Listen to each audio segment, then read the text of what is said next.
organizaré mi charla en dos partes, una parte histórica, que así le llamo, y una parte filosófica.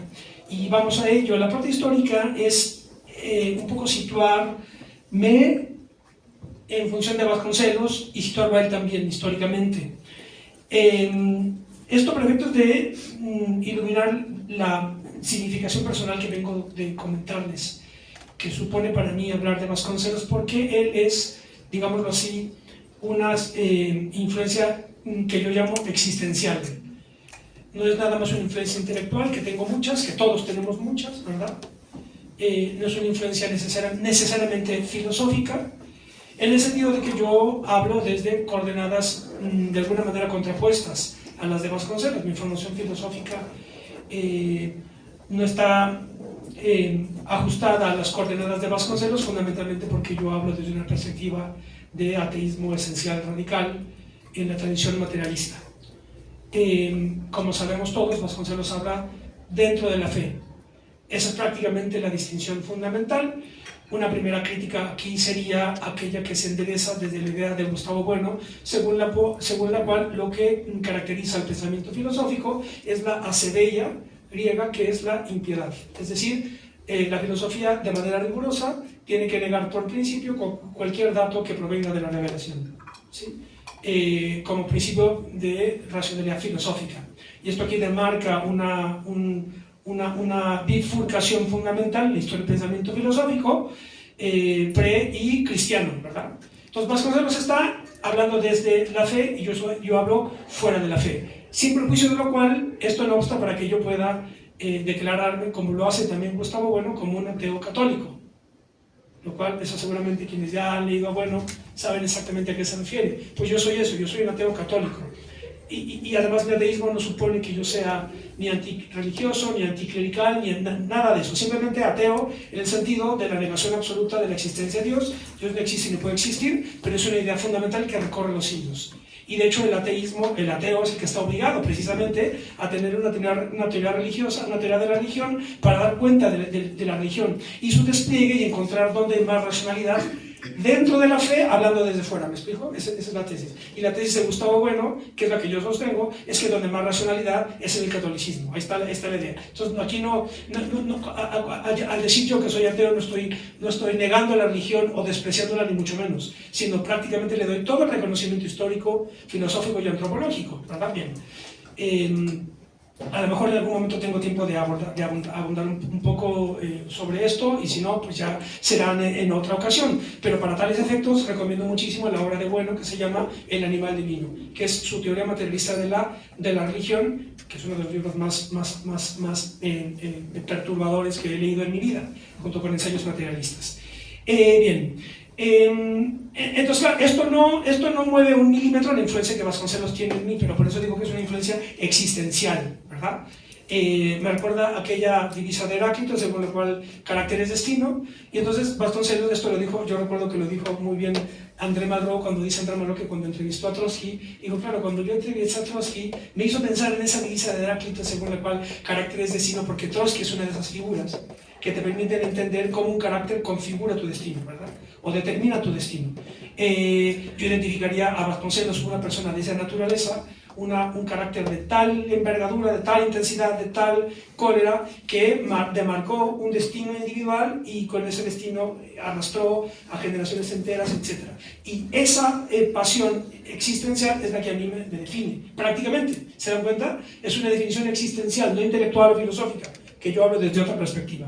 Sin perjuicio de lo cual, Vasconcelos, precisamente esta intensidad intelectual es fabulosa para poder activar procesos de acercamiento intelectual a otros ámbitos del saber. Es decir, Vasconcelos es una fórmula extraordinaria para activar, digámoslo así, la potencia del entendimiento, la potencia intelectual, que es como Aristóteles define la felicidad, ¿se acuerdan? La felicidad es la vida intelectual, la vida teorética, la vida contemplativa frente a las virtudes sensibles. Entonces, bueno, Vasconcelos queda recomendado, ¿verdad? Aunque creo que aquí no es necesario decirlo, pero queda recomendado como antídoto, como detonante de la potencia intelectual del hombre, y además es alguien que, digámoslo así, hizo de su vida un proceso que llegó a ser canónico, es decir, digo yo, así lo sostengo, hay un canon vasconceliano para entender la vida, la política, el amor, etc. Entonces, con estas notas yo justifico la influencia existencial de Vasconcelos en mí. Ahora bien, ya también lo adelanté, tengo que hacer ese deslinde filosófico, por virtud de que yo no hablo, digámoslo así, desde el sistema de Vasconcelos, sino que hablo desde el sistema del materialismo filosófico de Gustavo Bueno.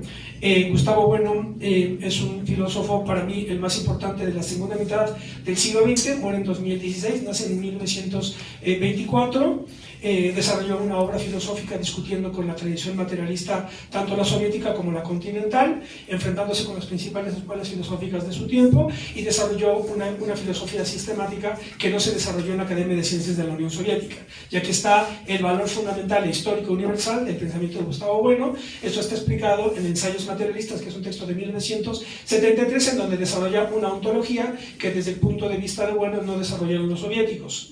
Después que de Gustavo Bueno no se sabe mucho, esto es todo un tema de discusión, es prácticamente todo un seminario sobre historia de la filosofía. Me parece un poco vergonzoso que se considere que no hay pensamiento español filosófico, cuando tenemos, desde mi punto de vista, al pensador más importante de la segunda mitad del siglo XX que escribió y pensó en español. ¿Por qué no se considera que en España hay pensamiento filosófico nada más todo si lo ven Ortega? Lo cual ya es muy lejano, ¿verdad? Prácticamente es lejanísimo. Todo el mundo, es muy común decir, claro, yo soy yo y mis circunstancias, como decía Ortega. Todo el mundo está repitiendo esa muletilla de Ortega, que por supuesto, desde luego, la envergadura de Ortega también es muy importante, pero claro, pues eso se quedó ya en el pasado, literalmente. Esto tiene muchas aristas y muchas formas de responder. Yo tampoco me puedo extender demasiado. Una de las cuales fue, yo creo que cuando estaba Gustavo Bueno escribiendo su ontología materialista, discutiendo y comentando textos soviéticos y discutiendo también con el marxismo fundamentalmente alemán y el franceses y alemanes y soviéticos, en discusión con ellos desarrolla su ontología. En esos momentos, en el 73, 74, 75, estaba teniendo lugar el proceso que desembocó en la llamada Transición Democrática Española. Esta nota sirve para darle una contextualización política al pensamiento filosófico, ¿verdad? Eso es algo muy importante que se tiene que tener claro en una facultad de filosofía. Eso se tiene que repetir todo el tiempo, la implantación política de la conciencia filosófica. Entonces, lo que estaba ocurriendo con el desarrollo de esta ontología materialista en el 73 de Gustavo Bueno, mientras estaba ocurriendo eso, estaban purgando al marxismo de los estatutos del Partido Socialista Obrero Español para que pudiera llegar al poder. Esa es una estrategia que organizó la CIA y la socialdemocracia alemana con Willy Brandt. Y entonces sacaron al marxismo de los estatutos del PSOE en el Congreso de Sudestas de 1976, y entonces un filósofo como Gustavo Bueno, que estaba discutiendo con soviéticos, quedó totalmente apestado y estorbaba para el ulterior desarrollo de lo que fue la llamada democracia española, que por lo demás es uno de los grandes fracasos políticos contemporáneos. Esa transición democrática española es un fraude total, etcétera, pero tampoco es tiempo aquí para hablar de ello, aunque podríamos hablar si me invitan en otra ocasión. Además, eso se puede hablar también en una facultad de ciencias políticas, ¿verdad? Pero bueno. Entonces, Gustavo Bueno quedó totalmente relegado. Lo que hace el gobierno de Felipe González y el PSOE, ya no marxista ni leninista, es, digámoslo así, tras tirar un ancla a la tradición de la Ilustración española, a Carlos III. Por eso la Universidad Carlos III se funda en el gobierno de Felipe González, ¿verdad?, el gobierno socialista. Agarrarse a Fernando Savater ahí como el filósofo del régimen, imagínense ustedes. ¿No? El nivelón, y ya entonces pues la obra de Bueno quedó relegada, etc. Pero bueno, en fin, tiene un recorrido interesantísimo. Cuando yo comencé a leerlo, era prácticamente, creo poder decir que era el único mexicano que estaba leyendo Gustavo Bueno, y hoy tienen un avance tremendo. Yo no tengo nada que ver con el grupo ni con la fundación, no tengo nada que ver absolutamente, pero mi maestro sigue siendo Gustavo Bueno. Entonces, bueno, hago ese deslinde, ¿verdad?, filosófico, para abordar la obra de una influencia existencial, que es la de José Vasconcelos. En tercer lugar, en esta primera parte histórica que estoy desarrollando, ubicar generacionalmente a Vasconcelos, cosa que tampoco tengo que abundar demasiado porque lo sabemos todos, pero bueno, quiero decir algunas cuestiones que me parecen esenciales. Como sabemos todos, Vasconcelos vive de 1882 a 1959. Yo suelo decir que esta para mí es la generación más importante de la edad contemporánea. Recordemos que la edad contemporánea es aquella que se activa a partir de las revoluciones atlánticas, ¿se acuerdan más o menos, verdad? La clasificación convencional, esto también es para discutirlo en una facultad de historia, pero bueno, tampoco aquí, en fin, ¿no? ¿Verdad? Una teoría de los ciclos históricos, ese es un seminario muy interesante. Cuándo comienza y cuándo concluye el ciclo histórico, pero como sabemos, la historia universal más o menos se acomoda en 4 etapas, ¿verdad? Antigua, medieval, moderna y contemporánea. La contemporánea es la que se activa a partir de las revoluciones atlánticas, la revolución norteamericana, la francesa y las hispanoamericanas, ¿verdad? Surge la nación política como la unidad política, la forma política, la forma fundamental de la política es la nación política, los estados nacionales, con procesos revolucionarios que prácticamente recorren el siglo XIX y el siglo XX. Cuando ese proceso revolucionario cristaliza en China, entre Chiang Kai-shek y Mao Zedong, entonces ya el planeta entero queda ya organizado a partir de la nación política, el nacionalismo político y las revoluciones nacionales como el canon de la acción política, literalmente, ¿verdad? Y el concepto de revolución también se convierte en un concepto, un pivote para entender todos los procesos políticos. Por eso hay tanto partido político con la R en sus siglas. Sean o no, eso ya no importa, ¿verdad? Además, eso de ver si alguien es o no revolucionario, pues depende desde qué criterio, etc. Bien, ¿no? Pero la R está ahí siempre. Eso no es gratuito que esté la idea de la R, porque la edad contemporánea es la era de las revoluciones. Entonces, yo soy de la teoría de que la generación de Vasconcelos, por eso siempre me gusta mucho utilizar, siempre digo, claro, siempre mido todo en función de la vida de Vasconcelos, para que vean, 1882-1959, digo, esa es la generación en donde, ¿cómo decirlo?, en donde la densidad ideológico, filosófico, política, no se diga, de la edad contemporánea adquiere su mayor nivel de expansión y de florecimiento y de intensidad. Lo que ocurre en esa generación, 1882-1959, y prácticamente todos los conceptos políticos con los que hoy en día trabajamos fueron gestados en ese periodo, ¿verdad? Fascismo, liberalismo, izquierda, derecha, socialismo, conservadurismo, además de todas las grandes obras literarias, las obras filosóficas, Joyce, Musil, Kafka, todos son de esa generación, ¿me explico? Y digamos que es la generación, ¿y por qué es grande? Esa es la pregunta es ¿por qué esto lo tengo desarrollado más o menos en varios textos, pero hay uno que se llama Los 100 modernos de Connolly, eso está en mi blog, La clandestina virtud. Connolly fue un teórico inglés literario extraordinario que no estuvo metido en la academia y así a lo mejor se salvó, ¿verdad? Por no haber estado en la academia, era como iba por libre.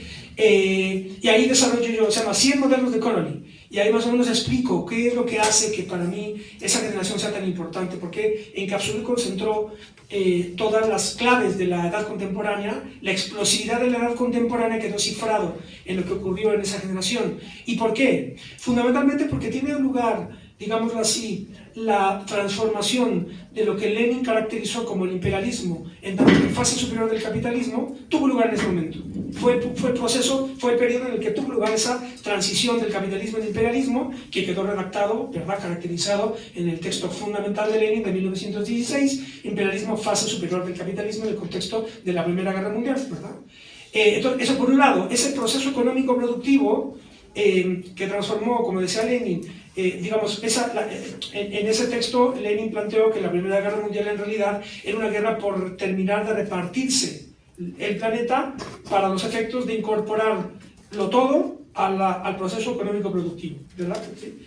Y es cuando la ciencia queda subordinada como una variable miserable del proceso del capital, etc. Bien, entonces por un lado eso. Por eso es tan importante ese periodo. Y por el otro, porque ahí tuvo lugar la emergencia, la eclosión, por vía revolucionaria y por vía bélica, es decir, por las guerras, lo que Eric Hobsbawm llamó los extremos ideológico-políticos. Eric Hobsbawm es este historiador fundamental británico, comunista, marxista, que tiene esta tetralogía de la historia contemporánea, la era de la revolución, la era del capital, la era del imperio, el corto siglo XX. Es extraordinaria esa tetralogía, y el corto siglo XX de Short 20th Century es el que va de 1914 a 1994, y el subtítulo de ese libro es La Era de los Extremos. ¿Cuáles son esos extremos? Las grandes alternativas ideológico-políticas para tratar de dar cuenta del proceso de la expansión capitalista en fase imperialista, que somete a altas tensiones los procesos democrático-liberales europeos que estaban llamados, ¿no?, a convertirse, o se quisieron hacer con el modelo canónico de organización de toda la sociedad. Todavía al día de hoy, cuando se escucha a los liberales, ¿verdad?, desgarrarse las vestiduras por los riesgos de la democracia, etc., todos ellos están pensando en esa idea ideal de la democracia que estalló por los aires a partir de la Primera Guerra Mundial, la Revolución Bolchevique y todo lo que viene después, la Segunda, el fascismo, el nazismo, etc. Bien. Entonces, ya digo, esta serie de acontecimientos son los que hacen que esta generación sea tan importante, y por eso la generación de Vasconcelos me parece tan importante, y aquí es un poco lo que me parece que ocurre con la magnitud que logró levantar Vasconcelos como hombre de su tiempo, o como un hombre época. Es decir, el hombre época o la mujer época es aquella figura que se involucra con tal nivel de intensidad y de pasión y de involucramiento con tal cantidad de cosas que termina resumiendo esa época, ¿verdad? Entonces, los hombres de época son los que quieran, Vasconcelos, Lenin, Hitler, Juan Pablo II, los que ustedes quieran, ¿verdad? Porque resumen de alguna manera esa época. Entonces, bueno, Vasconcelos forma parte de eso. Ya digo que yo lo sigo considerando como la vara con la que mido generacionalmente en la marcha de las generaciones, es la vida de Vasconcelos. Sabemos también que él forma parte, concretamente en México, de la generación llamada del Ateneo de la Juventud, que, como sabemos también, desde la perspectiva de la implantación política de la conciencia filosófica, enderezan una crítica, esto seguramente ya lo han analizado en seminarios, etc., enderezan una crítica filosófica al positivismo, que se había convertido a su vez en la matriz o en el instrumental y filosófico para justificar y fundamentar el régimen porfirista, etc. Entonces, como sabemos, el Ateneo de la Juventud endereza esta crítica, recupera la tradición clásica, el idealismo alemán, ¿no? Más o menos de Kant a Schopenhauer, básicamente. Y bueno, pues sí, hoy nos los podemos imaginar a los miembros del Ateneo de la Juventud como un grupúsculo pequeño, una minoría, que se reunían en el centro histórico de la Ciudad de México, a Platón, a Kant, etc. Hoy a lo mejor es muy difícil encontrar eso, pero esos pequeños grupos siguen existiendo ¿verdad?, en distintos lados. Entonces, por eso es tan importante mantener la antorcha encendida, ¿verdad? Y cuando hay un llamado, venir. Ese es el asunto, porque en realidad lo que están haciendo ustedes es mantener ese formato de discusión filosófica que luego puede prosperar según el derrotero de cada uno, que cada uno vaya a tener. La singularidad histórica de la generación del Ateneo es que es destruido, digámoslo así, ese grupo por la Revolución Mexicana. Después se empieza a dispersar, distintos miembros del Ateneo se van con distintas personalidades, etcétera, se pelean, etcétera, pero prácticamente ese es el crisol, digámoslo así, o la matriz que terminaría vertebrando las instituciones culturales y educativas del México del siglo XX. Desde el Fondo de Cultura Económica, el colegio, todo prácticamente es increíble. Además, donde tú le rasques, a institución a la que vayas, le rascas un poquito y aparece Vasconcelos siempre, ¿verdad? Otra vez volvemos a esa impronta existencial e histórica tan extraordinaria que tiene Vasconcelos para con México y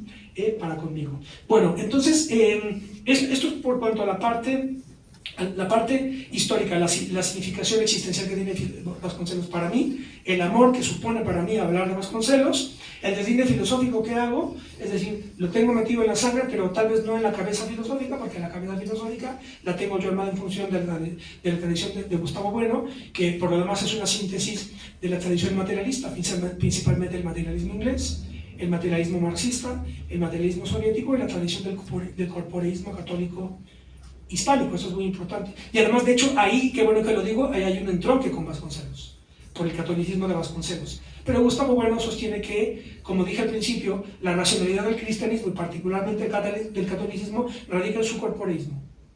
Esa es la tesis. El corporeísmo católico, que queda simbolizado en el dogma de la encarnación, es lo que hace que se pueda considerar al catolicismo como una manera del materialismo, como una forma o como una expresión materialista. Y ahí está prácticamente la aportación universal del materialismo filosófico de Bueno. Prácticamente consiste en eso, que contrario al pensamiento ilustrado, moderno, germánico, digámoslo así, que pretende resolver el problema de la divinidad ignorándola, ¿verdad?, y enviándola al foro interno, lo que hace el materialismo filosófico de Gustavo Bueno es incorporar a la divinidad dentro de una de las regiones de la ontología general, ¿verdad? Y entonces se le da un estatuto materialista a la idea de Dios, que no existe ni puede existir, pero su idea está. Ese es el asunto.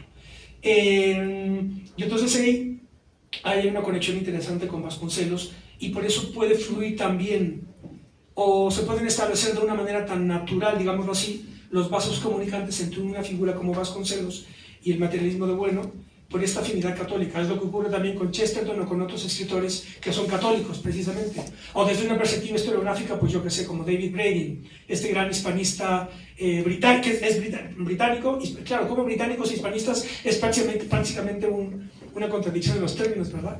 Porque el enemigo, como sabemos bien, el enemigo histórico del mundo en español, el enemigo histórico de los que hablamos español es Inglaterra, dicho así rápidamente, básicamente, ¿verdad? Que queden actas. El enemigo de los que hablamos español es Inglaterra.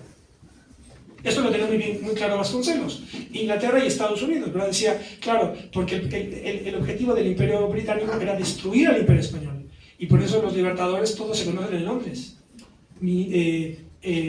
Francisco de Miranda, Servando Teresa de Mier, Bolívar se conocen en Londres, pero porque Inglaterra amaba la libertad, no. Porque quería apoyar a los libertadores para destruir el Imperio Español. Esa es la clave. Eso lo entendió siempre Vasconcelos. Vasconcelos dice que esa influencia, que es primero británica y luego norteamericana, se ejecuta a partir de 3 dispositivos: el dólar, el antiespañolismo y el protestantismo. Y con esos 3 dispositivos se busca diluir la herencia hispánica de toda América. ¿Sí? Y entonces por eso hoy también Vasconcelos entronca también con la tradición del pensamiento español, con Gustavo Bon, etc.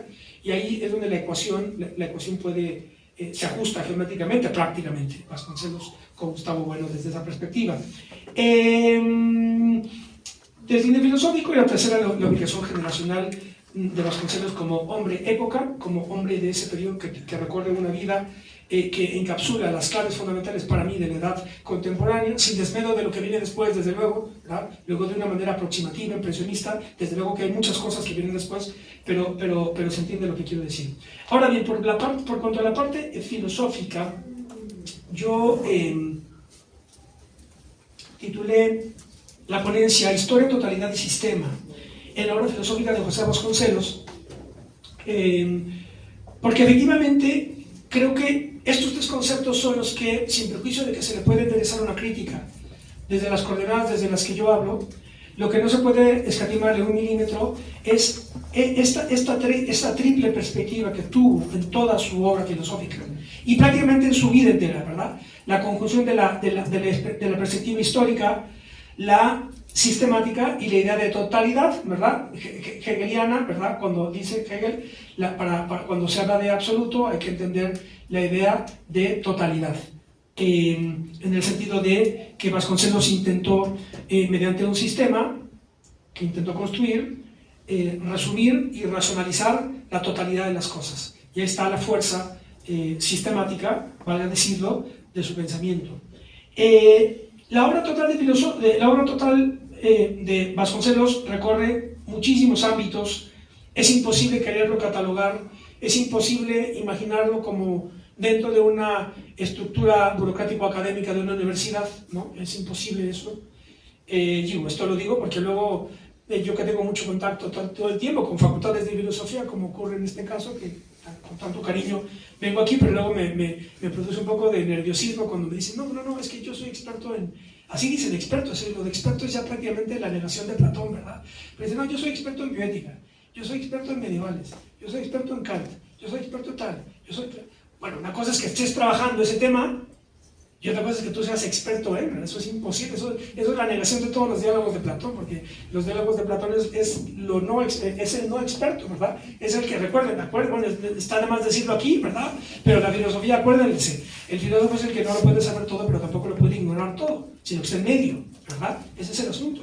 Y por eso cuando yo valga aquí el paréntesis, yo durante un tiempo intentamos levantar un proyecto de Facultad de Filosofía, porque yo lo que sostenía, y de hecho lo sigo sosteniendo, lo que pasa es que ya vimos que ese proyecto no prosperó, ¿ves? No prosperó por distintas razones, pero la tesis la mantengo. Yo creo que la filosofía es la disciplina que se requiere para dirigir procesos, para dirigir proyectos, para dirigir instituciones. Y ni siquiera esto es mío. Yo creo que esto es lo que estaba dicho ya por Platón cuando decía que el ideal es que el filósofo fuera rey, o el rey filósofo, frente a Polibio que decía que el ideal es que el rey fuera historiador, o el historiador rey. Ahí está, yo estoy entre Platón y Polibio, prácticamente, ¿verdad? Historia y filosofía, como perspectivas fundamentales para dirigir instituciones, y particularmente las instituciones políticas, ni más ni menos. Porque la filosofía, tal como lo entiendo con Gustavo Bueno y con Francisco Larroyo, que también descubrí que tiene esa misma concepción, la filosofía es un saber de segundo grado que te permite mapear y totalizar precisamente la realidad a partir de los distintos estratos de configuración de la realidad. Y por eso el filósofo es un poco pesado, porque puede opinar de todo. Pero ahora, en tiempos de que, ahora como todo está compartimentalizado, todo el saber está fragmentado, pues ahora todo se le encarga a los expertos, ¿verdad? Y luego pasa como cuando Muñoz Ledo hacía su gran comisión para la reforma del Estado, y entonces invitaba a antropólogos, sociólogos, economistas, politólogos, historiadores, etcétera, claro, a alguien de feminismo, desde luego, etcétera, así, y entonces todos se juntaban así, claro, pero juntabas a todos y redactaban tremendos tomos tremendos recopilaciones de textos sin ninguna articulación interna. Ese era el problema, ¿verdad? No había articulación interna. ¿Por qué? Pues porque nunca se le ocurrió abordar eso desde la perspectiva filosófica. Ese es el asunto. Porque la disciplina que confiere unidad, coordinación a la multiplicidad de procesos, a la multiplicidad de planos de configuración de la realidad, es el saber filosófico. Ese es el asunto. Pero como sabemos, a partir del siglo XVII, cuando empieza a perfilarse el saber científico y desemboca en la consolidación de los saberes científicos, entonces la filosofía entra en crisis. Y entonces dicen, bueno, si la realidad está ya explicada y controlada, además, por las ciencias y las técnicas, ¿para qué sirve la filosofía? ¿Para qué estudiamos filosofía? Pregunta fundamental e inquietante, ¿verdad? Y ese prácticamente es una de las razones por las cuales el proyecto de filosofía que yo quise encabezar en León, Guanajuato, no prosperó, por falta de alumnos, ¿verdad? Porque dicen, bueno, sí, pero ok, muy bien, me interesa muchísimo, yo estudio filosofía, pero después, ¿y qué hago, verdad? ¿Dónde voy a trabajar, etcétera? ¿Cuál es la respuesta que dieron las facultades de filosofía occidentales? Ok, las ciencias y las técnicas están controlando la realidad, ellos se encargan de eso. Entonces, la filosofía, ¿qué va a hacer? Explicar su historia. Y entonces, ¿qué se estudia en las facultades de filosofía? Historia de la filosofía. Lo cual está muy bien, desde luego que está muy bien.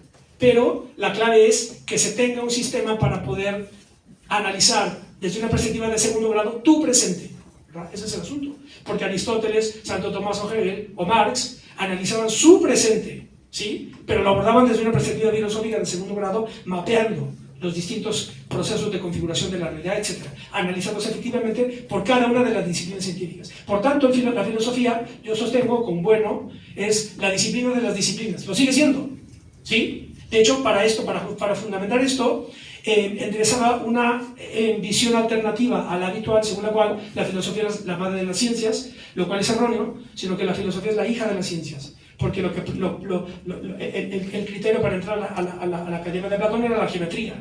Entonces, primero estaba la racionalidad geométrica para después hacer filosofía, como geometría de las ideas, ¿verdad? Entonces, si la filosofía es la hija de las ciencias, por más que estén avanzadas las ciencias, la filosofía nunca muere, porque es lo que viene después. Es lo que viene después como un ejercicio de reflexión de segundo grado para totalizar y mapear la realidad. Y por tanto, el filósofo es prácticamente una figura homóloga a la de un general. El general es el que tiene la visión panorámica de todo, de la guerra, no de las batallas incorporadas a una guerra. Ese es el papel de la filosofía, literalmente. Pero bueno, ese es el proyecto que yo quise encabezar. Ahí se quedó, pero la idea, literalmente, la idea es esa, ¿no? Literalmente, la idea es esa. Bien, bueno, pues Vasconcelos prácticamente está en una perspectiva similar. Su obra es inclasificable, no puedes ponerle ninguna disciplina, sino que escribió de todo: filosofía, política, historia, ensayo general, autobiografía, periodismo, etc. Bien, además fue el que él inauguró, por lo demás seguramente ya habrán visto, él inauguró lo que hoy es Foro TV, ¿verdad? Y los programas de tertulia, él los inauguró, ¿se acuerdan? Charlas mexicanas con José Vasconcelos, ¿se acuerdan? Sí. Que ahí era de Oaxaca, Andrés Enestrosa, Junco, no me acuerdo, muchos, ¿no? Ahí los ponía, él arranca con ese proyecto. Bien. Por tanto, entonces, bueno, la obra es vastísima. Sí, no me puedo detener en esto. ¿Cómo le vamos de tiempo? ¿Llevo 20? Ok. Ahí voy, bien. Ok, entonces, la obra filosófica así de una manera muy panorámica y cronológica, Pitágoras, una teoría del ritmo, de 1916, monismo estético de 1918, estudios endostánicos de 1920, tratado de metafísica de 1929, ética de 1932, historia del pensamiento filosófico de 1937, lógica orgánica de 1945 y teología de 1952. Él muere en 1959. Entonces, en fin, su visión es omniabarcadora, un poco en el sentido de los hombres del Renacimiento, o de la idea platónica de que el filósofo es el que no puede saberlo todo, pero tampoco desconocerlo todo. Yo creo que Vasconcelos, yo lo situaría en la tercera tipología de pensamiento que él explica en la Historia del Pensamiento Filosófico. Recordaban cuando dice: si examinamos el panorama del pensamiento en su conjunto, hallaremos que no obstante la variedad innumerable de sus maneras, eso hace distinguir tres tipos de expresión recurrentes y fundamentales: el pensamiento poético, el pensamiento filosófico y el pensamiento religioso. Los tres tipos así indicados no se desenvuelven según rigurosa causalidad histórica o jerárquica, sino que más bien alternan y se combinan según el carácter y las necesidades de los individuos y de las épocas. Hay, sin embargo, cierto ritmo de precedencias. En los albores de la historia, el pensamiento poético lo engloba todo. El pensamiento filosófico se da con posterioridad o no se da en un gran número de pueblos. El pensamiento religioso, latente desde los comienzos, es el remate de una serie de esfuerzos, la síntesis sobrenatural que cierra el ciclo de una era, una cultura. El pensar poético en ejercicio de una libertad, el pensar poético en ejercicio de una libertad cuyo ritmo nace de la vida misma, nos da visiones atrevidas y esplendorosas, pero fragmentarias e ingenuas. El poeta no ha pasado por la prueba de la duda y del discurso, y su imaginación se deja llevar de las sugestiones irresponsables de la analogía y la metáfora. El hombre de religión, en cambio, es un poeta que fue filósofo y dirige su imaginación exaltada en fantasía por los caminos rigurosos del sentido sobrenatural. El filósofo, limitado al ejercicio racional, se agotaría en las oposiciones sin término de la dialéctica si no llegase en su auxilio constantemente el instinto del místico que le señala las intenciones, la finalidad del ejercicio pensante. En todo caso, es el místico quien realiza la suprema síntesis y lo hace por fantasía dominadora que usa el discurso tal y como el artista arquitecto aprovecha la ingeniería únicamente como armadura de una obra que en su consumación supera la mecánica. Entonces yo creo que Vasconcelos está...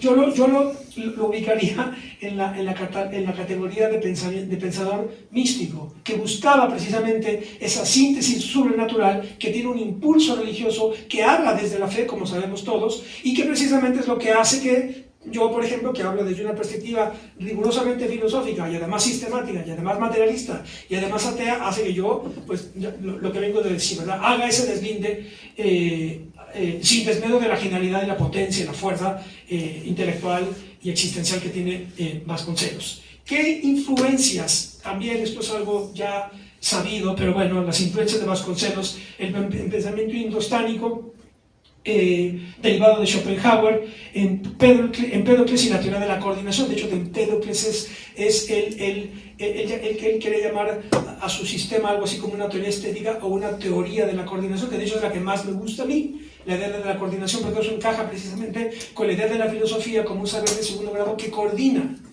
distintos saberes, sobre todo los científico-técnicos. Prácticamente nuestro mundo está roturado y controlado por las ciencias y la tecnología. Entonces no cabe ninguna desconexión de esa realidad material. Es imposible. Eso es lo que nos envuelve y define nuestro presente. Por tanto, la duda ya no es una duda subjetiva, sino la duda contemporánea que tiene pertinencia filosófica es la duda científica. Se parte de los saberes científicos y de las prácticas tecnológicas. Y a partir de ahí, ahora sí, se hace coordinación. Una coordinación filosófica sistematizadora, totalizadora y racionalizadora que te permite mapear la realidad y ya para a partir de ahí poder entonces hacer preguntas políticas, ¿verdad? Por eso la pregunta del qué hacer de Lenin no es una pregunta filosófica, es una pregunta estrictamente política, ¿sí? Que es lo que dice, bueno, el mapa, un mapa mundi, un sistema filosófico es un mapa mundi, pero el mapa te dice cuáles son las rutas posibles, pero no te dice cuál tomar. La ruta a tomar es una decisión política, ¿verdad? La decisión por la ruta que se va a tomar es una decisión política. Entonces, a mí, Este de la teoría de la coordinación me gusta muchísimo para entender o entroncar a Vasconcelos con la idea de filosofía que yo sostengo. El neoplatonismo de Plotino, como también sabemos, otra de las influencias de Vasconcelos, Kant y una influencia fundamental, Bergson, el intuicionismo de Bergson. Bergson es prácticamente en algún lugar, ya no recuerdo en cuál, creo que en el ocaso de mi vida, un textito precioso de Vasconcelos, creo que ahí alguien le pregunta que a qué filósofo, no sé si ya lo habían leído ustedes, que a qué filósofo le hubiera gustado conocer y platicar, y él dijo Bergson. Bergson es el único que me hubiera interesado conocer, platicar, etc. Bien. Esto por cuanto a las influencias de Vasconcelos. Ahora bien, por cuanto a historia, totalidad y sistema, decir tres cosas, ya que utilicé los temas, los conceptos, decir algo sobre ellos. La historia, evidentemente, pues es una reconstrucción interpretada de hechos pretéritos para explicar el presente, ¿no? La idea de Benedetto Croce, la historia es siempre una historia del presente. Gustavo Bueno define la historia como el análisis, no es el análisis del pasado, que es un error garrafal, ni siquiera de memoria, ¿verdad? Porque mucha gente dice, no, yo soy malísimo para la historia porque tengo muy mala memoria. No, ¿quién está hablando de que la historia tenga que ver con la memoria? Esto no obsta para que desde luego tú puedas desarrollar efectivamente de una manera psicológica la memoria, pero eso también se desarrolla leyendo otro tipo de textos. Yo, por ejemplo, pues a mí me lo suelen decir, ¿cómo le haces para acordarte siempre de fechas? Bueno, yo creo que a lo mejor es porque estás todo el tiempo leyendo y entonces es una cuestión, supongo yo, ¿verdad? No lo he analizado a profundidad. Pero en todo caso, la historia es un ejercicio de comprensión. La historia es un ejercicio de comprensión que se hace de hechos del pretérito a partir del análisis de reliquias y relatos mediante los cuales se reconstruyen esos hechos del pretérito. ¿Sí? Reliquias y relatos, es decir, monumentos y documentos. Es lo que hace el historiador. El historiador no trabaja con el presente, no trabaja con el pasado no existe, pero está realizado en documentos y monumentos, reliquias y relatos. Bien. Entonces, desde la perspectiva histórica, y esto es algo muy interesante, podemos situar a Vasconcelos en la idea de una filosofía iberoamericana o hispánica. Esto es fundamental, está todo el tiempo y por eso entronca también. No es forzado, digámoslo así, desde una perspectiva ontológica, sí es forzado a analizar a Vasconcelos desde Bueno o desde el materialismo filosófico por la distinción de ateísmo que yo, el deslinde de ateo que acabo de ser yo, pero ateo católico, no se olviden. Ateo católico, ese es el asunto. En el sentido de que yo reconozco la estructura cristiana. Y dentro de la cristiana distingo, ¿verdad? La tradición ortodoxa, la protestante y la católica, que es la trifurcación de la cristiandad, ¿verdad? La que va de Bizancio a Moscú, ¿sí? La frontera es Polonia, luego la tradición germánico-protestante, que desemboca en Alemania, y la tradición, luterano, ¿verdad? Germano-luterano-hegeliana, que desemboca en Alemania, y la tradición que es la nuestra, que es la hispánico-ignaciana americana. ¿Sí? San Ignacio, por eso en la historia de nuestra idea del mundo de José Gauss, un libro extraordinario, ¿verdad? Extraordinario, analiza a Lutero y luego analiza a San Ignacio. Es lo que hay que poner a los dos juntos, ¿verdad? Y nosotros estamos en la línea ignaciana. Bien. Entonces Vasconcelos, yo creo que ahí está la clave la clave universal de Vasconcelos, su defensa del pensamiento en español, de la tradición hispánica. No se diga, ¿verdad? Pues es uno de los grandes, muchos lo consideran como un hereje desde el nacionalismo revolucionario o incluso el nacionalismo indigenista. Pues Vasconcelos sería el hereje porque precisamente lo que reconoce y reivindica es la labor que España trajo con la conquista para incorporarlos a la dialéctica universal. Yo estoy en esa línea, yo estoy en la línea de Vasconcelos. Luego entonces no procede exigir disculpas, desde luego, ¿verdad? Eso, no procede. Pero además, sobre todo, no procede, ¿por qué? La clave de que no procede que exigir disculpas, entre muchas otras, es por lo que pasó en enero de 1492, ¿verdad? ¿No? En octubre se descubre América, pero en enero, ¿qué pasó? En enero se expulsa al Islam, ¿verdad? Con la toma de Granada en 1492, enero. Ese es el asunto. Entonces, si España pide perdón por la conquista, el mundo islámico va a decir, ok, entonces también pídeme perdón a mí, ¿verdad? ¿Me explico? Eso es una cuestión geopolítica, histórico-geopolítica. Entonces, no se puede decir. Pero, en fin, ese también es otro tema a discutirse, ¿no? Lo podemos discutir y... No me digas, si acá no estoy prólogo. Bueno, acelero. Esto es la clave, ¿no? Vasconcelos como un defensor de la tradición filosófica hispánica, que yo creo que pues, es un ejercicio fascinante, que yo creo que, pero que se tiene que hacer a contracorriente. Entonces es el asunto, ¿verdad? Por ejemplo, desde la perspectiva de la filosofía política, es un insulto que un libro tan interesante por otro lado, como es la historia del pensamiento filosófico de Leo Strauss y Joseph Klopsy, no hay un solo pensador español. ¿Cómo se atreven, verdad? Porque no hay un pensador español, hispánico, en la historia del pensamiento político, de la filosofía política de Leo Strauss.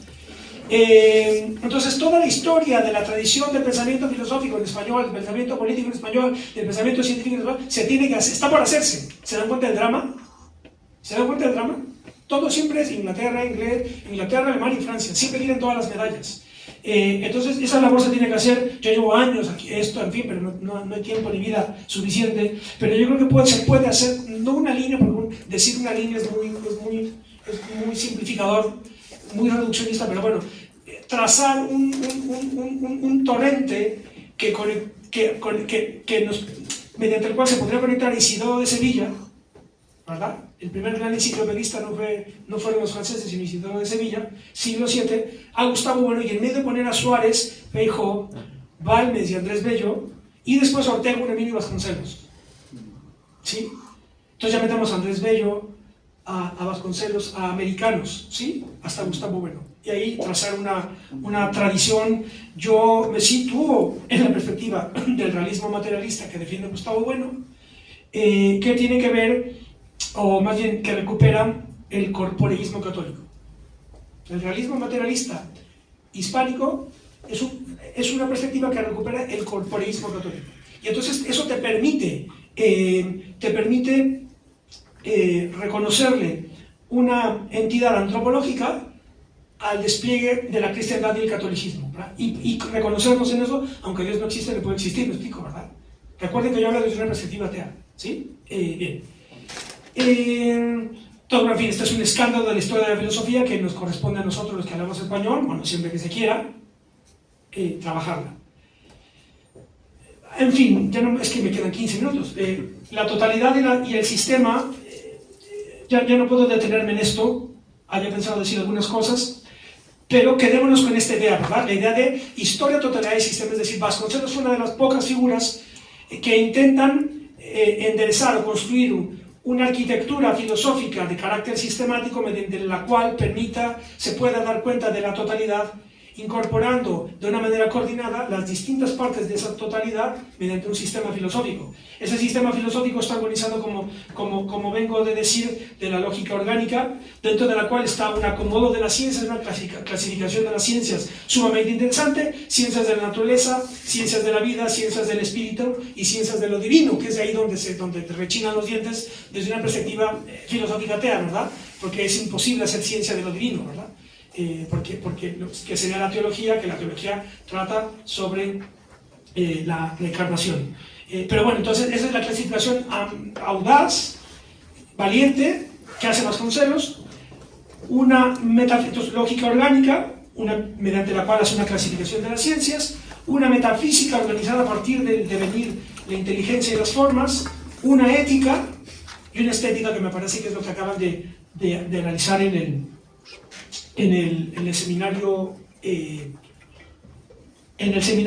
el taller previo de Guizhou, analizar la estética, donde explica el a priori estético, el conocimiento como conocimiento sensorial, intelectual y emocional. Y de todo esto, yo creo que lo que se puede desprender intentando resumir la obra filosófica de Vasconcelos, es un sistema filosófico mediante el cual, así lo diría, el sistema de Vasconcelos, no nada más filosófico, sino el actual de Vasconcelos, la obra de Vasconcelos, podría interpretarse como una teoría de la acción humana, entendida como acción apasionada, enderezada hacia la salvación, que desde luego la salvación es un concepto bíblico, ¿verdad? Del cual, al secularizarse, se puede entender la idea de progreso, según este texto fabuloso de Karl Lowith, Historia y Salvación, los presupuestos teológicos de la filosofía de la historia. Entonces la salvación, o más bien la idea de progreso, es la secularización de la idea de salvación, o como dice Gustavo Bueno, la idea de cultura es la secularización de la idea de la gracia. Entonces todo el sistema filosófico de Vasconcelos que vertebra su acción es una teoría de la acción humana entendida como acción apasionada enderezada hacia la salvación. Y esto nos conecta con su filosofía educativa, que se entronca... ¿Cuánto me queda? Ah, bien, ahí voy, sí. Esto entronca con... Sí, no podía dejar de mencionar el proyecto educativo de Vasconcelos, que es su cristalización histórica más patente, más evidente, más cercana todavía a nosotros. Al día de hoy, el país sigue respirando de ese proyecto educativo, evidentemente ya modificado de una manera tal vez incluso escandalosa, pero bueno, en el germen están 4 elementos fundamentales de ese proyecto filosófico de Vasconcelos, que podríamos entender entonces como una teoría de la acción histórica como acción apasionada enderezada para la salvación. Teoría de la acción como acción apasionada enderezada a la salvación. Por un lado, el proyecto educativo de Vasconcelos, no podemos olvidar la inspiración soviética que tuvo, porque él se inspira, recuérdenlo, en el proyecto de Lunacharsky, que fue el ministro para la educación de Lenin, ¿sí? De donde toma, que tampoco necesariamente se requiere una ciencia para eso, pero bueno, el modelo soviético de educación popular y masiva de Lunacharsky es una de las primeras influencias que tiene Vasconcelos. Por otro lado, la filosofía educativa clasicista, que es lo que está expuesto en un texto precioso que es de Robinson a Odiseo. Ese es un texto de 1935, si no me equivoco, en donde hace una crítica al pragmatismo norteamericano de Dewey, y en donde dice que no basta con el conocimiento y el control de los saberes técnicos para resolver problemas pragmáticos, sino que se requiere imprimirle al estudiante y en general a la educación una profundidad histórica que él llama de totalismo clásico, y que conceptúa mediante Odiseo, el Odiseo homérico, que lo opone al Robinson pragmático norteamericano, ¿no? Robinson a Odiseo. Y mediante esta perspectiva y esta profundidad que se logra mediante el análisis de periodos del pretérito que te permiten entender ciclos completos históricos, aquí está el valor de los estudios del estudio de la antigüedad o de periodos antiguos, que te permiten ver ciclos históricos completos de nacimiento, crecimiento, florecimiento, decadencia y caída y fin. Ahí está la riqueza de la historia y de los estudios clásicos. Entonces, por un lado está esa idea, la recuperación de la perspectiva clásica, el totalismo clásico, como criterio fundamental, además de una vocación americana que quedó expuesta en Bolivarismo y Monroísmo, ese texto también fundamental, en donde plantea que hay digamos que Hispanoamérica es una forma universal de estar en el mundo, opuesta a la forma universal angloparlante de estar en el mundo, protestante de estar en el mundo, y ahí es donde hay que anclar anclar las claves de la civilización hispánico-americana, que queda expresada en un fresco extraordinario de Roberto Montenegro, que no es recuperado como se debiera, un fresco de Roberto Montenegro, que cuando vayan al Museo Vivo del Muralismo de la CEPA y en Donceles, vayan a ver ese fresco, que se llama la Unión de los Pueblos Latinoamericanos, de Roberto Montenegro. Roberto Montenegro fue este artista que decoró, es de los que junto con José Enciso decoran la oficina de Vasconcelos, y hace este mural que es espléndido. Por un lado pone a los conquistadores, a los que descubrieron, ¿no? Los descubridores, digámoslo así, y de otro lado pone a los libertadores, Bolívar, San Martín, Hidalgo, etc.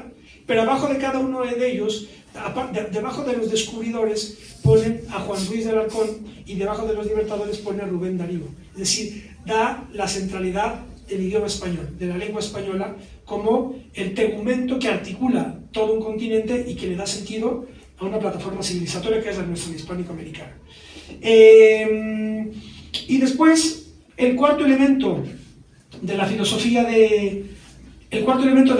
educativa de Vasconcelos es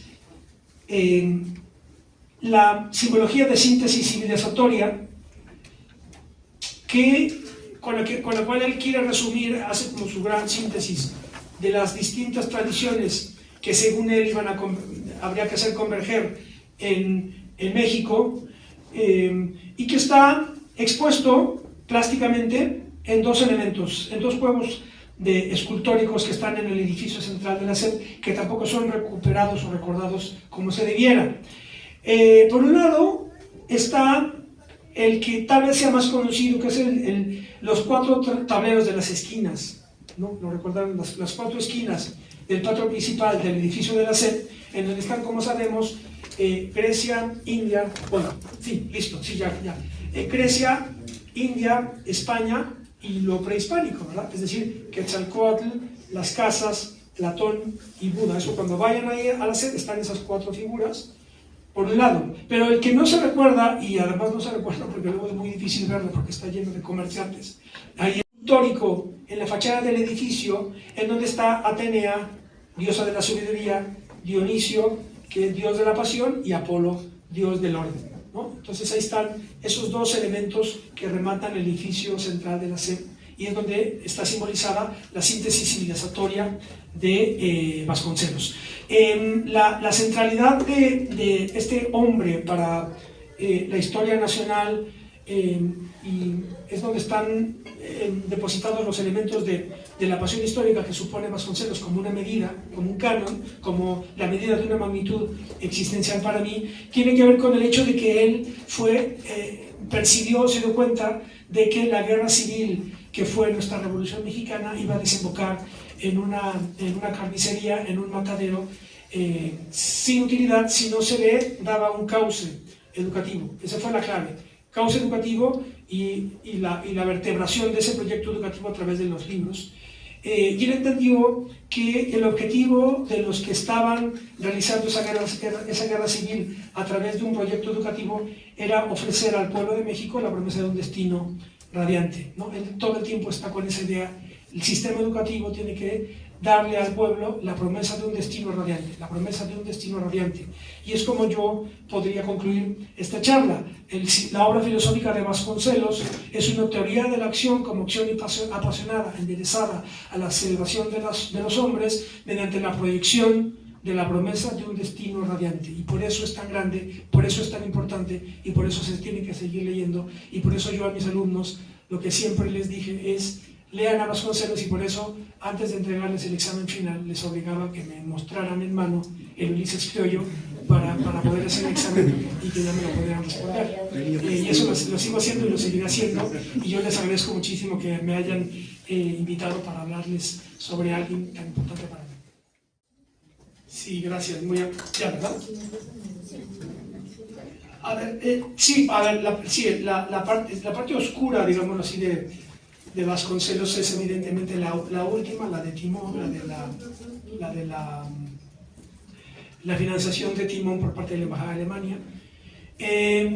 Y yo lo proceso, digámoslo así, desde 2 perspectivas. Una, esto nos permite dar cuenta del hecho o comprender a Vasconcelos como un hombre trágico, que es la definición que hace Martín Luis Guzmán de él.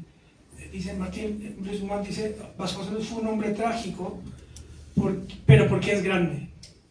Fue trágico porque fue un hombre grande, o un hombre de época, como digo yo. Y los hombres grandes, o las mujeres grandes, las grandes mujeres, son grandes en sus aciertos y grandes en sus errores. Esta es la primera cuestión que yo siempre digo. Evidentemente faltaría más, ¿verdad?, que yo dijera que fue uno de sus aciertos. No, al contrario, fue uno de sus grandes errores. De hecho, menos mal perdió la presidencia en el 29, ¿no? Esto me recuerdo, pero esto es una manera trágica de abordar esto, ¿me explico? Esto te recomiendo que leas, no sé si ya lo hiciste, pero hazlo, si no, El Doctor Faustus de Thomas Mann, que es una novela tremenda, en donde el narrador dice que no hay cosa más dolorosa para un alemán, en este caso estaba hablando de Alemania, no hay cosa más dolorosa para un alemán que ame profundamente a Alemania que desear que pierda la guerra por el miedo que le da que la gane tu propio pueblo, ¿no? Lo plantea en la novela. Entonces, pues sí, menos mal perdió Vasconcelos, porque de haber ganado, imagínense lo que hubiera pasado, ¿verdad? México literalmente aliado al régimen nazi, literalmente aliado. Entonces, menos mal, eso, la historia de México hubiera sido distinta. Entonces, por un lado, así lo explico, porque ¿qué es lo que ocurrió ahí? Pues, ¿no? Uno de sus grandes errores que nos permite comprender que fue un hombre grande y, por tanto, que fue un hombre trágico, volcánico, ¿verdad? Que, como decía Torres Bodet, decía, Vasconcelos nos deja el testimonio de una alma eniesta que como el fuego brilló para consumirse y quemó para hacer mucho de lo que amó, ¿verdad? Es como el fuego, ¿verdad? El fuego ilumina pero también quema. Entonces ese es uno de los errores que quema. Y por otro lado, pues es el clima de la época. Digamos, la ecuación, evidentemente, otra de mis deslindes, digamos, que yo podría hacer respecto del pensamiento político, en este caso de Vasconcelos, sería pues un repudio absoluto al comunismo, al marxismo, etcétera, que es mi método de análisis histórico, ¿verdad? Entonces, pero bueno, en fin, esto forma parte de ecuaciones complejas de segundo o de tercer grado, que tiene que abordarse con esa misma complejidad. Entonces, desde la perspectiva de su tiempo, el encuadre que él planteaba que era necesario hacer en ese momento era apoyar a Alemania, en tanto que era lo que estaba oponiéndole un enfrentamiento tácito y radical al comunismo marxista ateo, ¿verdad? A esta otra contradicción de mi amor por Vasconcelos, hecho desde un ateísmo que él hubiera repudiado, ¿verdad? Pero bueno, esa es la manera que yo... Entonces, ese es el encuadre el encuadre en el que él se situó, pero que, en fin, esto también es lo que pasa mucho, el otro ejemplo clásico, pues es el de Heidegger, ¿verdad? El de Martin Heidegger, este libro clásico de Víctor Farías, Heidegger y el nazismo, que no lo publicaron en Alemania, lo tuvo que publicar en Francia, por la incomodidad que suponía hacer todo el acopio de Heidegger arrancaba sus tesis con Heil Hitler, etc. Entonces, ¿qué vamos a hacer? ¿Vamos a borrarlo de la historia del pensamiento? Pues no se puede hacer, aunque, bueno, esa conexión no deja de ser inquietante. Bien. ¿Más preguntas? No, pero... Bueno, la tarea. Es la tarea. Es la tarea. Y claro, la idea, pues sí, la idea del filósofo como guía, efectivamente, pues es la idea platónica, la idea que yo sostengo con bueno y seguro el proyecto que nosotros tenemos en la Facultad de Filosofía.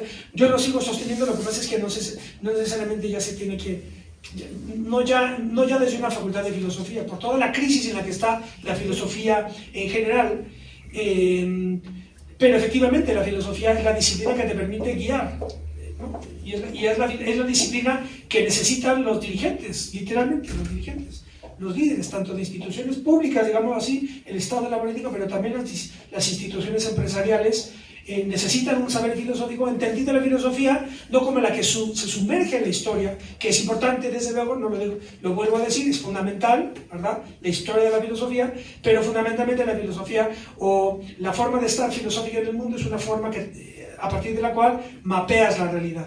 Y cuando tú mapeas la realidad puedes tomar mejores decisiones. Y desde luego la idea de la historia, tal como aquí lo estaba explicando, claramente Vasconcelos tiene la interpretación de sí mismo como un eslabón de la historia de la filosofía, y entonces eso hace que su historia del pensamiento filosófico sea una reconstrucción interpretada, ¿verdad? No es neutral, sino que es interpretada interna, o una, como dice Bueno en la metafísica presocrática, una historia filosófica de la filosofía, ¿no? Es lo que estaba haciendo. Entonces es lo que te respondería. Lo de la acción apasionada por la salvación claramente se explica en función del cristianismo o el catolicismo de Vasconcelos. La idea de salvación proviene de la idea del hombre como naturaleza caída que tiene que ser redimida, ¿verdad? Entonces, la idea de salvación es estrictamente cristiana y entonces ahí lo estoy incrustando. Por eso la idea es acción apasionada enderezada a la salvación del hombre, porque Vasconcelos, como dije desde el principio, habla desde las coordenadas de la cristiandad, y no nada más eso, sino que habla desde la fe. ¿Sabes? Entonces, esto lo explica Carl Lowitt en un libro extraordinario que se llama Historia y Salvación, los presupuestos teológicos de la filosofía de la historia. Es decir, la idea, que después esto fue, digamos, debatido por François Chatelet en El nacimiento de la historia desde la perspectiva francesa. Vale la pena leer esos dos libros, el de Carl Lowitt, ¿no?, y el de François Chatelet, El nacimiento de la historia. Lo que plantea Lowitt entre otros, es que la concepción griega es una concepción de la ontología, digámoslo así, es una concepción cíclica, y la concepción cristiana es una concepción lineal. Por tanto, solamente se puede hablar de un sentido de la historia y una idea de futuro, y además una esperanza desde la perspectiva cristiana. Por eso el pensamiento griego es un pensamiento fundamentalmente trágico, no hay manera de modificar el destino, mientras que la perspectiva cristiana abre un horizonte de esperanza, abre un horizonte de futuro para la salvación del hombre, porque en el inicio el hombre cae, es un hombre caído, es una naturaleza caída, imperfecta, pero está la esperanza para su salvación. Y entonces lo que plantea Lewin es que la idea de la filosofía de la historia, que arranca en el siglo XVIII con Voltaire y llega hasta Carlos Marx, es fundamentalmente cristiana. ¿Sí? Es una secularización de la idea de salvación transformada en progreso. El progreso es pensar que el futuro puede ser mejor que el pasado.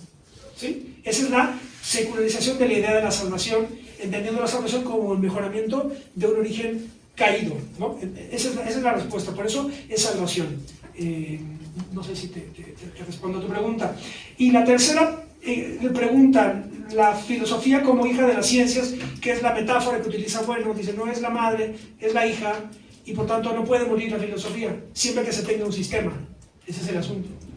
Entonces, él habla, bueno, dice todo esto desde un sistema filosófico. El materialismo filosófico, un sistema filosófico fundamentalmente debe consistir en una ontología, que es una teoría de la realidad, ¿no? La teoría de Bueno implica que hay una ontología general y una ontología especial. La ontología general gira alrededor de tres ideas: materia ontológica general, el mundo fenoménico y el ego trascendental, y la ontología especial gira alrededor de los tres géneros de materialidad, que es el desdoblamiento del mundo de los fenómenos: M1, M2 y M3. M1 son los cuerpos, M2 la interioridad, y M3 las realidades materiales y corpóreas, como la distancia.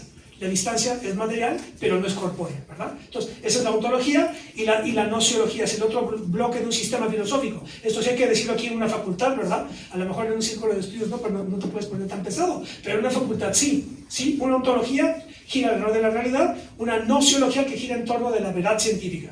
La teoría de Gustavo Bueno plantea un circularismo nociológico que opone a las tres teorías tradicionales de filosofía de la ciencia: descripcionismo, teoreticismo y adecuacionismo. Él propone el circularismo dialéctico como teoría de la ciencia. Por tanto, la filosofía no es ciencia, sino que para lo que sirve la filosofía es para, desde esa teoría nociológica, evaluar el estatuto nociológico de toda disciplina que quiera reputarse como científica. Porque uno de los problemas fundamentales de nuestro tiempo es que ahora la ciencia se ha convertido en el...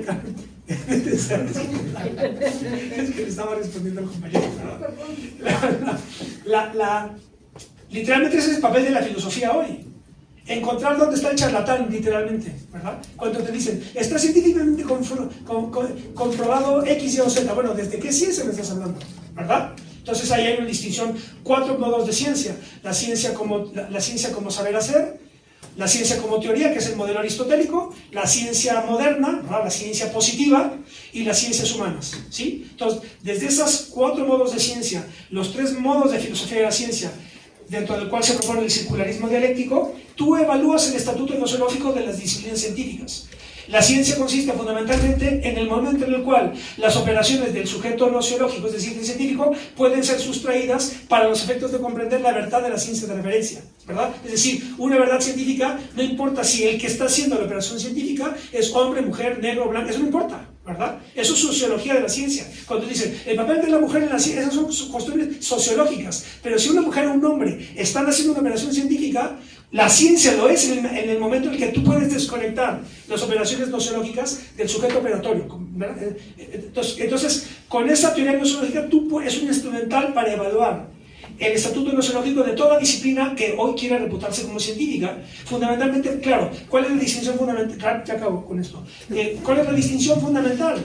Que las ciencias exactas tienen una consistencia nociológica mucho más acabada que las ciencias humanas. ¿Por qué? Porque las ciencias humanas, digamos, el estatuto nociológico de las ciencias humanas es problemático. ¿Por qué es problemática la desconexión del científico de las operaciones que está haciendo? ¿Verdad? Un químico o un biólogo, al hacer una disección o poner en conjunción elementos químicos, pues no importa si está deprimido o si es de izquierda o de derecha, ¿verdad? El químico. Pero un economista, es decir, ciencia humana, ahí sí es muy difícil desconectar su subjetividad de las operaciones nociológicas, en este caso un análisis económico del crecimiento del Producto Interno Bruto o de la estructura o de la programa de industrialización de un país. Desde la economía es más difícil desconectar al científico, ¿me explico? El economista no se puede desconectar, o no se diga el psicólogo, ¿verdad? Por eso la psicología es una disciplina tan problemática nociológicamente dentro de la ciencia humana, ¿me explico? Entonces, ese es el papel de la filosofía, literalmente, ¿sí? Como que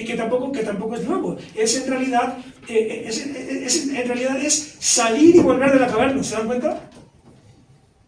El papel de la filosofía hoy en día sigue siendo salir y volver de la caverna. Es decir, analizar las ideologías, destruirlas allí donde sean destruibles y encontrar las verdades. Al día de hoy, ese es el asunto. Bien.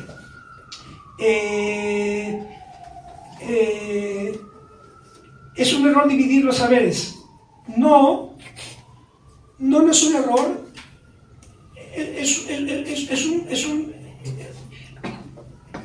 es una dinámica propia del desarrollo de los saberes científicos. Una vez que los saberes científicos están cerrados, por eso la teoría de Gustavo Bueno se llama la teoría del cierre categorial. Tú tienes una ciencia cuando hay un cierre categorial. Y el cierre categorial se da en el momento en el que, haciendo sustracción del científico, los términos de un campo determinado te ofrecen términos de la misma naturaleza, ¿sí? Es decir, cuando Mendeleev cerró la tabla de los elementos, ahí quedó cerrada la química, ¿sí? Y así el cierre químico, el cierre biológico, etc. El cierre categorial. Entonces, claro, conforme se van dando cierres categoriales, pues eso es lo que va a avanzar así, pero claro, ¿dónde está el cierre? Por ejemplo, por ahí veo universidades, no voy a dar nombres, pero es universidades en donde dicen ciencias de la familia.